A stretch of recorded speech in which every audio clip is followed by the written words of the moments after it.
And now Beth Nardone is going to show us an upcoming innovation from General Motors. Beth? Thanks, John.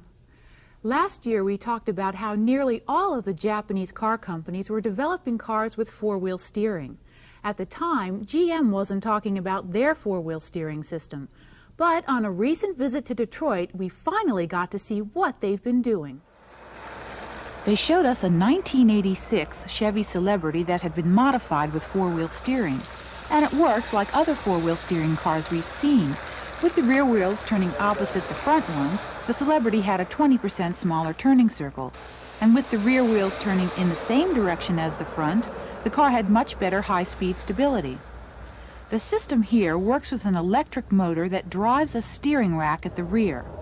The motor is controlled by a computer that makes decisions based on the car's speed and the position of the front wheels.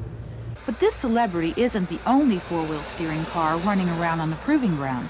GM is also engineering a rear-drive four-wheel steering car. And they're using 4 different kinds of steering systems, which range from fully mechanical to fully electronic. The point of all the research is to figure out which system is practical for production and on which cars.